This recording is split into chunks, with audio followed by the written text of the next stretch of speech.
When COVID came along, there were a number of people who were desperately trying to get through their HPLs and the other major projects to complete their DTMs before the legacy program ran out. And along came COVID right in the middle of that. What were they going to do? Some people just gave up and some didn't. Some embraced the new technology and made it work for them.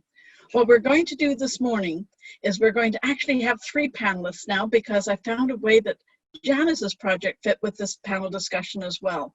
So you will have 3 people from the Sunshine Coast sharing with you how they turn things around. The reason this is still important now, working towards your DTM, 3 of the paths require in level 5 that you complete an HPL, a high performance leadership project. These are huge. They require that you build a team that's going to guide you, and then you build another team that you're going to work with, and then complete some project with these people. They're one of the biggest things that we do working our way to a DTM, or to now complete the new paths. And in all of the other paths, it's an elective in level 5. And the more you know going into this, and especially at this time when we may only be able to meet by Zoom for some months to come, this is possible. And they have some wonderful stories to share with you. My team is made up of Dawn Miller, a long-time Toastmaster, starting off, I believe, in Prince George, and was an international director. She is the president of 2 clubs on the Sunshine Coast, Coastmasters and regular evening club, and Beachcombers, the Advanced Club. And we're going to be celebrating their 10th anniversary this afternoon. I also have Charles Jeffries with us, who's been in Toastmasters for some years here on the coast and worked his way through his DTM this year. And he's going to tell you how this came about for him. And Janice Parkinson, who's been in Toastmasters about 20 years, very much so in corporate clubs in Vancouver. And she was the co-chair of the best conference that never happened, but she's going to let us know how they turned around and were able to do some of it via Zoom. So that's my group of people for today. And they're going to be sharing their stories with you through a panel discussion that I'm doing for a level 5 project as well. So there's so many things that are going on here today. So let's get on with it. We've got 5 questions. Each panel member will have 2 to 3 minutes to respond, and Marilee will be showing the colors behind her. The speakers need to move around in their picture frames so they can see her. And I will rotate the order in which people are asked questions. I'm going to first ask each of the panelists the same question. And I want you to think about that, and especially while the others are answering theirs. When you first planned your HPL, did you anticipate using Zoom in any way? Charles, could we go to you first and have you answer that question? 2 to 3 minutes, please. The short answer is no. Oh, you actually want me to say some more than that? Yes, I do. It was actually here at an all meeting back in the fall of 2018 that the inspiration for my HPL came about. I was Division 8 director, and I presented creating an introduction, not the old-fashioned PowerPoint way, but using Prezi. And our chair of the workshop today, Maureen, loved it so much. She said, Charles, you really must teach us all how to use Prezi. Let's make it your HPL. And so when I sat down to plan my HPL, I came up with 4 weeks of in-person. We'd have 6 people. We'd rent space at the library. Those 6 people would bring along their laptops or their PCs or their tablets. And I would be the lecturer. I'd stand at the front and I would give them worksheets, examples. We'd have participation. We'd cover Prezi, social media, Excel, websites, all really exciting topics to me that I felt I could actually lecture people on and help them out, whether they were in Toastmasters or whether they were in a wider audience. So, no, Zoom didn't actually feature in anything that I was looking to do. I was going to be there at the front, and I was going to be teaching people how to use these modern things that maybe they didn't have anything to do with. Back to you. Charles, thank you so much for that, because that's possibly the way a number of people are feeling. Yeah, I had an idea for an HPL. Gee, I don't know if I could pull it off with Zoom. It's not going to feel the same. Maybe I'll just put it on the back burner. And as we move through these questions, we're going to have you share how you changed that around and did things differently. I'm going to move on to Dawn. Dawn, could you please answer the same question? When you were doing an HPL this year, did you anticipate using Zoom? Absolutely not. No. The HPL came out of the thing that so many Toastmasters on the coast said to me they didn't know what to speak about and they weren't getting very far in their pathways. And I was really concerned about it. So the project was actually in person. And the idea was that a person would come with their mentor. So we would have up to 12 people together in my house in this case. And we would show people how to use pathways. We'd show people how to do speeches. We would mentor them on whatever it was the roadblock for them moving forward, so that by June 30th, they would be able to have completed more projects. So it was to start the last Saturday in March in person. And I was so excited about it because it was going to be so much coaching and mentoring by all of the people who came, and everyone would leave with some new information in their basket that would help them move forward. Dawn, thank you for that. Again, telling how it was coming about. And I can't wait for you to tell what happened out of this, because we all benefited. Going to move on now to Janice. Janice, when you started planning the conference, was Zoom thought to be in any way connected with anything you were going to do with the conference this past year? On to Absolutely, yes. When we started planning in August, Kevin lives in Vancouver, who is the co-chair. I live on the Sunshine Coast, and I had no intention of doing phone calls with him or going into Vancouver every few days to meet. And we were meeting on a weekly basis. So we planned to have Zoom calls for our meetings. To plan that. When the team got bigger and there was the education and facilities, et cetera, you know, that team of about 20 or 30 people that it takes to put a conference together. And typically they're sitting on conference calls for hours on end doing the planning. We planned on doing that on Zoom, and we did. That was the extent of Zoom. It was not going to have anything to do with the actual delivery of the conference events. And then I distinctly remember March 11th, 2019 being the last day that I have been to Vancouver in the last year. I was at a division contest, and then like 2 days later, everything was locked down. Toastmasters International was mandating, no, thou shalt not have a conference if your government and local officials are against it, no gatherings. And by that time, Kevin and I were 6 months into planning this. We were selling tickets at a rate that we expected. It was going to be the best conference ever. And then we can't do it. Okay, tell me one other thing. This was not an HPL. No. What were you using the conference as in your path?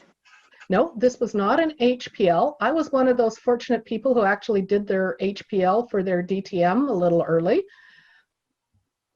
This was leading in your volunteer organization. It's a required level 5 project for the strategic relationship path, and it's available as an elective in most other paths, I think. It involved leading a group of volunteers over 6 months, and then that group of volunteers provided feedback for you instead of the HPL structure with a guidance committee. And you're still leading a team, you're still doing the same sort of things. COVID was still unexpected.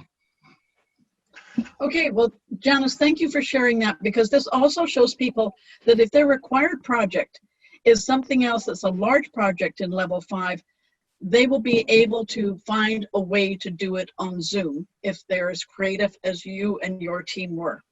So that's our first question. Nobody was really planning to use Zoom as a way to present the program to an audience or to the public. So let me move on to the second question. And Dawn, you will be the first one to answer with this. When in-person sessions were no longer an option, how did you make that transition to Zoom? Because I think that's the tricky thing that everybody's concerned about. How did you make the transition from this idea of meeting with 12 people in a location? How did you move it to Zoom? Dawn Miller first. Well, the weekend that I found out we couldn't meet in person, I figured it was game over. And I wasn't planning to move forward with it, actually. And one of the people who had signed up to participate in the original project phoned me up after 3 days, and she said, "What the heck's the matter with you? You were going to do this before. We were looking forward to it. What's stopping you? You can do this on Zoom." And I said, "Well, I haven't really used Zoom very much, and I don't know what I'll do." But I listened, and I said, "Well, I guess by Wednesday I'll have something happening, and I'll send out a link." And between then and Wednesday, which was 3 days, I thought about how we could do this in Zoom, and I pulled out an old how to jumpstart a speech project that I had done many, many times in my business. And I thought, well, I'll present these PowerPoints to them. We'll have a group and we will find out what they would like to do. So I needed a backup resource. We weren't going to have the powerful energy and just sort of the connection of an in-person one. So I wanted a backup so that if we had a very quiet group, that we would have some other things we could put up to talk about and discuss and so on. So that first session, there were 6 people in it, and I had invited anyone who was going to do the in-person one, but they didn't all want to participate. It was on a Wednesday morning to meet the need of one of the participants, as I thought, I have one person who wants to come on a Wednesday morning, guess we'll do it then. And so then I sent it out to the others, and so we had 6. And the session was for 1 hour, and it went well.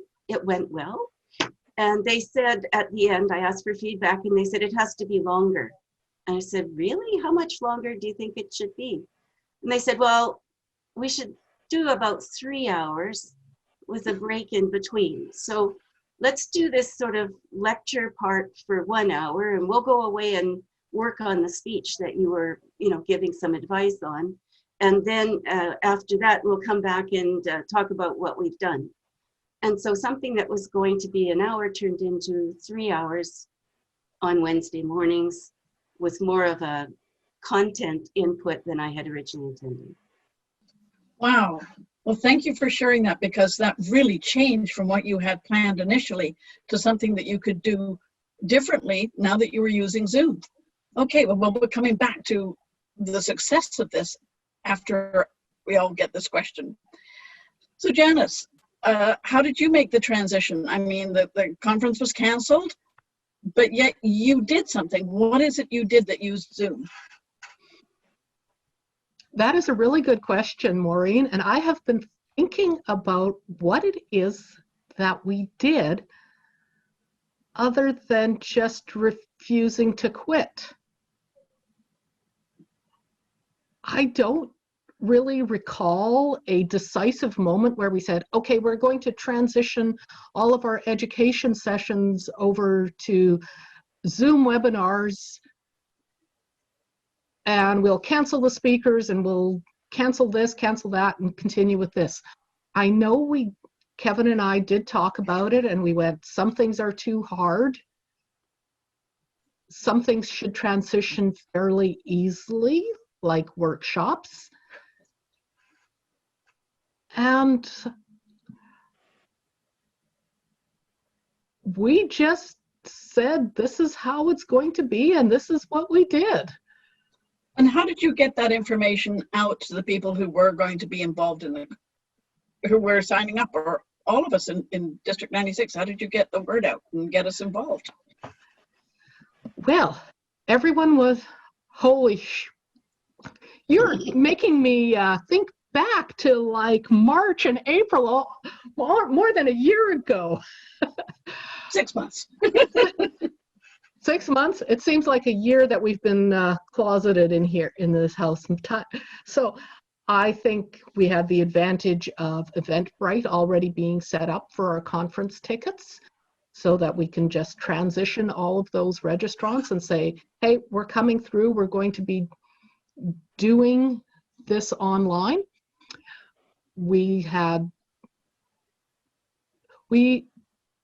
I think we had the advantage of not knowing what the heck we were getting into or what we were doing.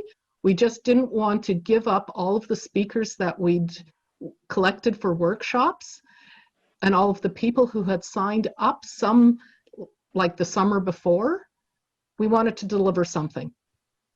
Yeah, and speech contests. But speech contests, thank you, Marilee, were handled by the education team, not necessarily the conference committee, and they were going ahead independently. That's great. So then two things came out of it, and I know we had some instructional or leeway with Toastmasters International that all the contests would be held this way around the world. But it was wonderful that you were able to bring those workshops on Sunday afternoon to the people who wanted to get in on those ed sessions. And we'll come back to the success of those in a moment or two. Charles, how did you transition to Zoom? Because I know, being on your guidance committee, you were a little reluctant at first. So let's hear the story of how you stepped into it and actually took it on. You've stole my thunder, because I've taken screaming and kicking to Zoom. I was actually one of those people that Maureen talked about, who was happy to forego my HPL and actually give up on my DTM. I just looked at it and go, I just can't do this. I even wrote to my guidance committee and told them I was giving up. At that point, the only Zoom meeting that I had been to was hosted by Maureen. And we were using it to be able to guide my HPL. I didn't even know how to schedule a meeting, let alone do everything else. So by the time the guidance committee convinced me it was not only possible, but practical, my club, Toastmasters, was on Zoom. And my HPL mentee, Dan, he was the host for all of our Zoom sessions. He was using one from work, and he was clearly an expert. So just like Dawn, in late March, with only a few days' notice, I convinced Dan to run my first workshop. This will be one of 6 that we were going to do on Zoom and would take us to the end of April. And take us to the end of April.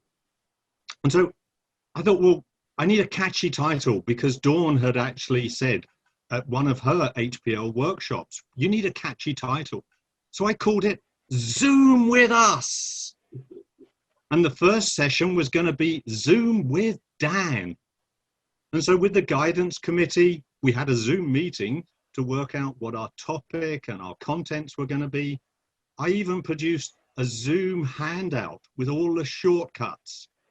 And it was quite clear that I wasn't the only one on the Sunshine Coast who hadn't got a clue really about this medium we were now using, that was Zoom. So when did we decide to have the first meeting? Well, March the 28th was the same day that Dawn actually was going to have her in-person meeting in the afternoon. So we went for Saturday morning, not to clash with Dawn, but also to fit around Dan. And Dan said, it's going to rain on Saturday, so everybody will come out. Well, at our first session, we had 20 people join us. They were all at home. They all wanted to know about Zoom, and it was actually a success. I was totally surprised. I thought it would just be Dan and I and my guidance committee, but we had 20 of us turn out for that session. So the transition, screaming and kicking, but at the end of the first session, we actually had something to celebrate. Back to you, Maureen. Well, thank you, Charles. That really shows that even if you think you can't do this, with the help and support of some people that know how and people having faith in you, you can do these things. So we're going to move on to the next question now. We are going to be running a little longer, seeing we have 3 speakers, but there will be a little bit of question and answer time at the end, and we're pretty much right on time with 9 minutes per question. Going into the third question, Janice, you will start the answer on this one, and it is, what were the positive outcomes of using Zoom in the way you did for delivering a program? So Janice first. Okay. The positive outcome is the D96 workshop series, which you can all sign up for. Happens like almost every Sunday, and we're looking forward to this going on for another year. Okay. First of all, how many people were you getting out at the beginning of holding these sessions?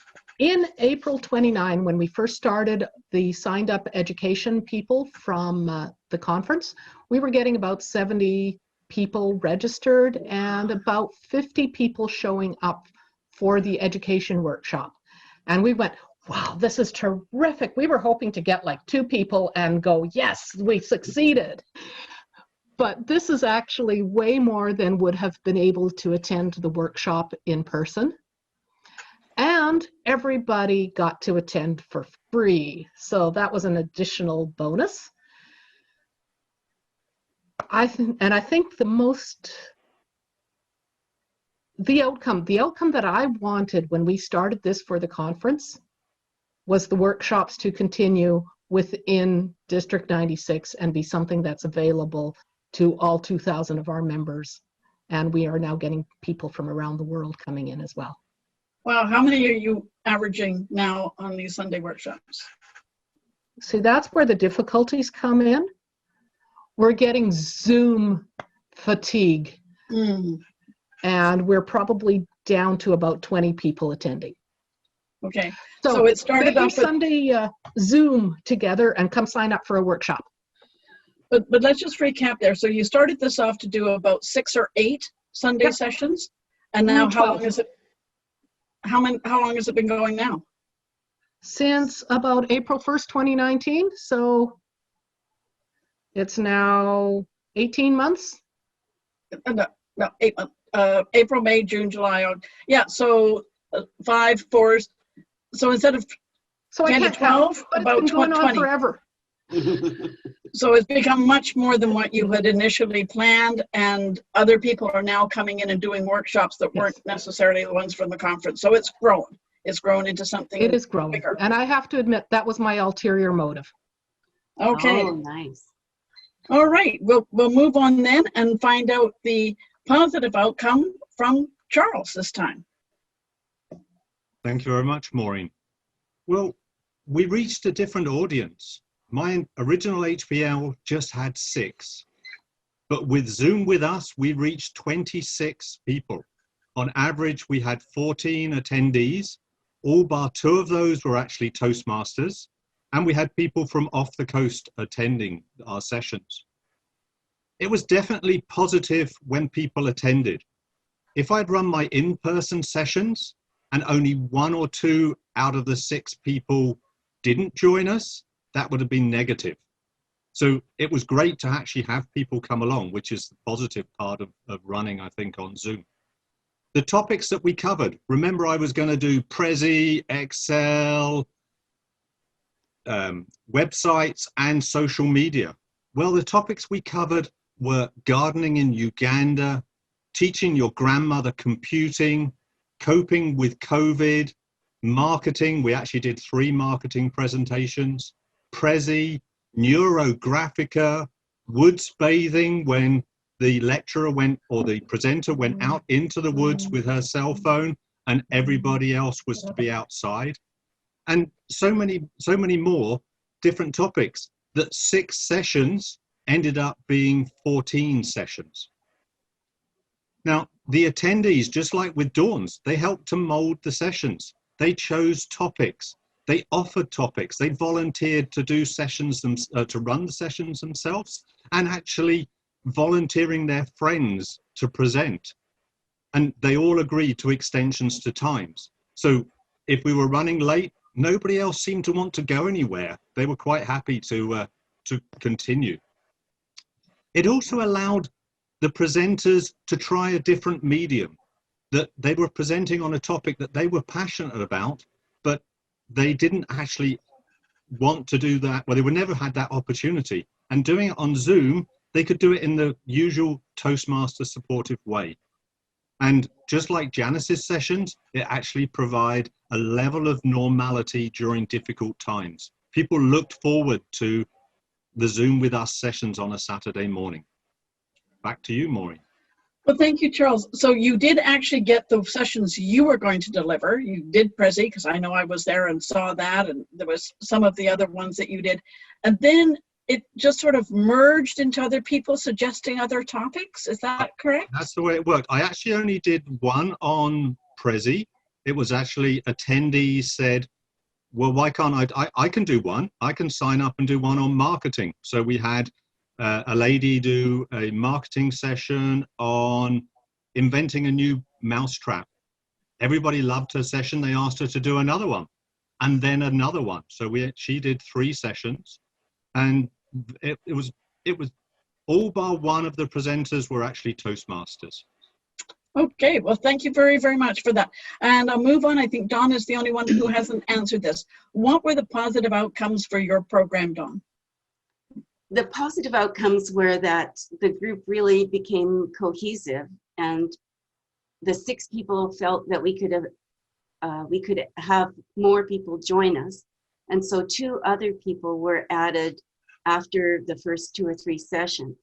So a group of 8 people, and they met once a week, not 3 times altogether, which is what we were going to do, but once a week.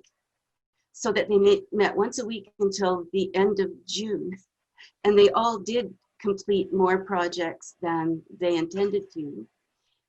Some of the feedback included that it made it a lot easier to get through COVID as we went through these sessions until the end of June. At the end of June, when it was supposed to be over, everybody said, well, we'd like to keep going, but we don't really want to keep going in exactly the same way.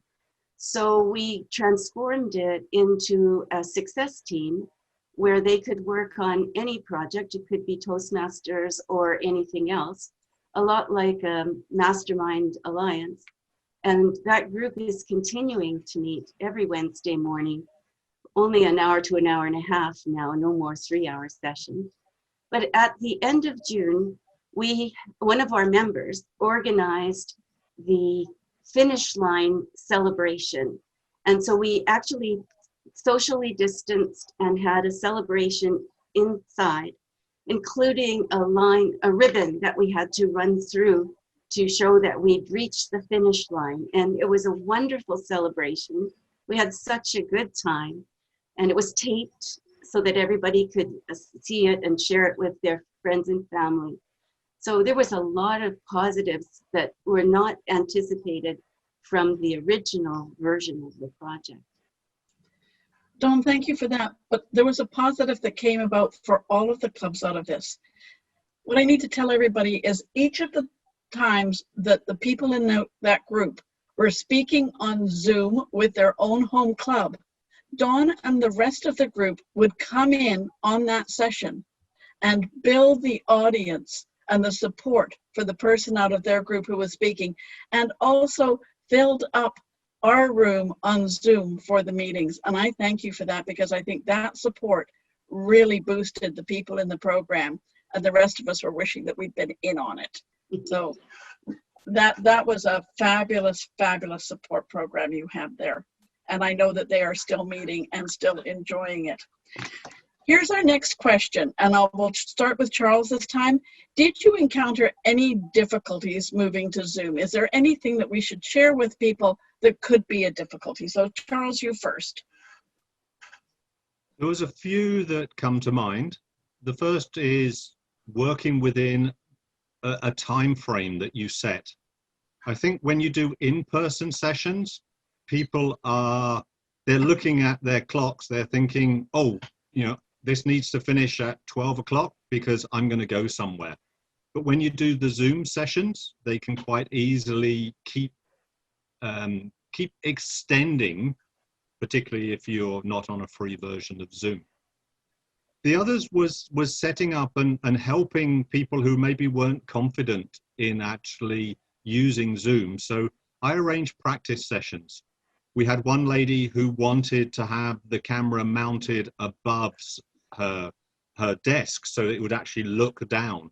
And rather than do that just before the session, we actually arranged the day before so we could actually go through and practice and make sure that was right. Keeping it fun. You can get some presenters who are pretty dry with their presentation, and that can be a turn-off. How do you make them motivated so that they're continuing with the fun that you're trying to have within these sessions? The usual ones of technology, screen freezes, background noises, and particularly Saturday morning at 11 o'clock, some mornings were worse than others on the Sunshine Coast. But we managed to cope and get through those. But the biggest obstacle for myself was that as a control freak, that was the hardest part of the HPL, was actually letting go. But it gave me the biggest benefit, that I had to trust others to present. I had to trust others to turn up, and it moved me from being somebody who managed everything to actually leading. I led the group, I set the expectations, and others delivered. So that was a positive in a negative situation for me in running HPL on Zoom. Well, thank you for that, Charles. And I know that it was 11 to 12 noon on Saturdays, and I think I only missed one. So thank you for that. We had two people who attended all 14 sessions every Saturday morning, and they got a great deal out of learning about other topics that they probably would never have explored.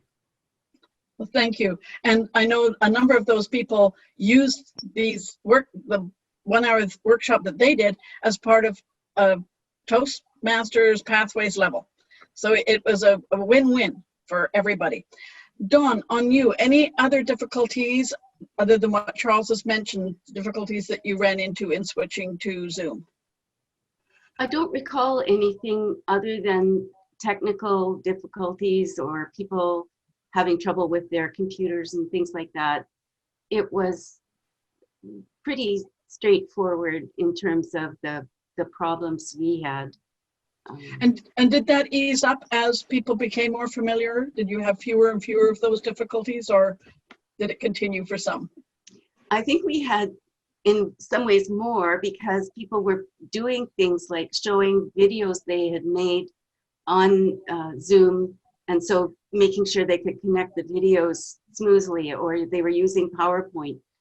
They were doing more things. They were really stretching themselves and adding new things to their presentations. And so we were all having to learn how to cope with sort of pushing the edge of the envelope, if you like, just going further than they would have. Well, that's interesting, because the difficulties came about because people were learning. And in the end, you were overcoming the difficulties because people did learn. So I think that's a win. Yeah, that's really good. But some of the others will now know that expansion can happen as we go along. All right, I'll move on to Janice. Any difficulties that you had with switching that whole big thing of ed sessions to workshops on a Sunday? The major hurdle when we started was skepticism on the part of the trio as to whether this would work. Wow. And whether people would actually come in, and whether it would be worth our effort to get those speakers signed up, to manage people. So there was that skepticism, but there was also, okay, go for it. You guys want to do this? Go for it and try. And then I think all of the difficulties that we encountered were the difficulties that you would encounter in planning and executing any event. It's just they're happening with the computer screen. They're happening electronically rather than in person. So instead of losing power in the building, somebody's computer goes out. You have to prepare, practice, and plan for the unexpected. And then everything goes smoothly. Thank you for that. Our very last question to each of the panelists is, in a little nutshell, do you have any advice for someone who is thinking of doing an HPL or working in your volunteer institution or organization, or any of these major projects, doing them on Zoom? So here's the question again. What advice do you have for anybody thinking of doing what you've just done? And I'll start with Dawn Miller this time. Of course, I'm going to say you should go ahead and do it, with the advantage that you know it's going to be on COVID and on Zoom, during COVID on Zoom. So you have some resource people that you can work with to make sure that it transitions nicely onto the Zoom format.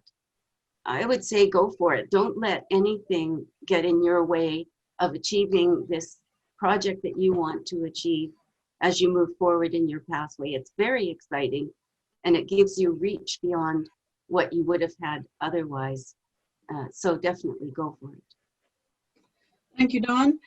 Janice, any advice for our audience if they're thinking of doing a project like this? Zoom can extend the possibilities, because as the Neurographica presentation, we got to see very closely what somebody was doing. If you were going to be teaching somebody how to knit, you can be showing them very closely what the stitches look like. So being creative and taking advantage of the environment so that it's not just translating an in-person event, you can do more. Nicely put. Thank you so much. And Charles, you get the last word on this. What's your advice? Don't try and control everything. Just provide help and guidance on whatever you're looking to do in your HPL. Let others play their part in making your project a success. If you're going to do any recording, ask permission. I had one embarrassing email from a presenter who asked me to delete her session, as she normally gets paid to deliver it and didn't want a free one going out anywhere. Keep that communication flowing, that you want to let people know exactly what you're doing within your HPL, how they're going to be part of it. And because I was doing weekly sessions, I would give everybody by direct email a list of what was coming up. Then 2 hours before the workshop, I would just remind them the workshop is today. 10 minutes beforehand, I would send them a Zoom link. Nothing more than just the Zoom link. No preamble, no reading. And people said, oh, I'd forgotten about it. Suddenly that arrives. I don't have to hunt for the Zoom link. Mm-hmm. But the main thing I would definitely say to anybody and everybody is go for it. Adapt and change your HPL based on what's happening. You might start off with it on Zoom, but you might find that your HPL morphs a little bit and you're back to in-person. Use that guidance committee that you've set up to give you that confidence. And at the end of it, you'll become a better leader. And that's what it's about. And HPL is high performance leadership. Thank you. Thank you, Charles. This whole panel discussion has shown us how people, reluctant in some cases or wondering what to do in other cases, turned that around, embraced Zoom, went on a great learning curve, and ended up with something that was a success. I hope they've been a bit of an inspiration to the rest of the group. I'd like to ask for maybe some ideas if I ever do one, because I swear I've only done my icebreaker for Pathways because I don't even know how it works. So that's how kind of newbie I am. But I am somewhat familiar with Zoom. But in terms of project ideas, I'm opening that question up to all three of you. Well, I'm going to start first and say, you've just done an icebreaker. Don't worry too much about it. It's something that comes up in level 5, and that might be a year or more away. But the fact that you've heard all of this today is going to let you know that maybe you could do your HPL on Zoom, even when that comes around, because we might be back to in-person meetings. And you will probably find, as you work through all the levels, that there's something that becomes of interest to you, and you would like to get a group of people working on it with you. And that's sort of how an HPL comes about. Some of the things are, we've been working with Rotary lately, or getting together. And as one of my bigger projects, I did a thing where I invited 4 of the local clubs, Lions and Habitat and Rotary and Toastmasters, and we had a big event and started sharing, and now we're working together. And I bring that up because on Charles, on his sessions, some of the Rotary people were coming in on those sessions. So we have reached out and done something different. And that will come to you. I'm going to just open it up for a quick 30-second or minute response from each person. Dawn, have you got any suggestions how people find their HPL project? Thank you. I think the same as you, there will be something that will come up as you work through your projects, and you'll just say, I really want to do this. You'll hear a need. In my case, it was, I heard a need and thought HPL would be a way to address it. So. And Charles, I think you did mention yours at the beginning, is that I said, oh, I want to learn more about that. But other than that, how do people come up with their ideas for a project? I think some of them are, as you've been saying, what people have said to you, and others could be just something that you're looking to do within your wider Toastmaster life, that it's a skill that you've got that you want to teach on to somebody else. Or maybe it is, think of some examples that I know of. On the Sunshine Coast, we have a speakers competition, where it's actually an arts competition, and part of it is speaking. And one of our Toastmasters for her HPL set up and encouraged other people on the coast to actually take part, because they were going to cut this part of the program because nobody was actually coming forward on the speaking part of it. So she saw a need and decided that that's what she could actually follow through and actually deliver. And each year now they try and get another group together to be able to keep this project going forward. So that's an example. But at the end of it, as I had mentioned, an HPL is to make you a better leader, and that it can be on any topic. Okay, I think we've had enough coverage on that. So Ellie, maybe you had some ideas? No. Oh, Janice, okay, go ahead. Yes. We have a conference coming up this year. There are 4 or 5 teams within the conference that can be an HPL for anyone, including leading it. And Mimi Vanderhyde would love you to call her and say, I want to do something. Great idea, great idea. Richard? The HPL doesn't have to be a Toastmasters topic. I did mine, I'm on the board of a hospice, and I did it on our fundraiser. One of them is called Hike for Hospice, where we organize a fundraiser like that. So think outside the window a little bit. That's my comment. And I think that's a great point, that it does not have to be something to do with Toastmasters. It can be something to do in a volunteer organization you're working in, something to do with work, even something to do with the family. If you're planning a great big wedding for after COVID, that kind of thing, you've got a lot of people involved.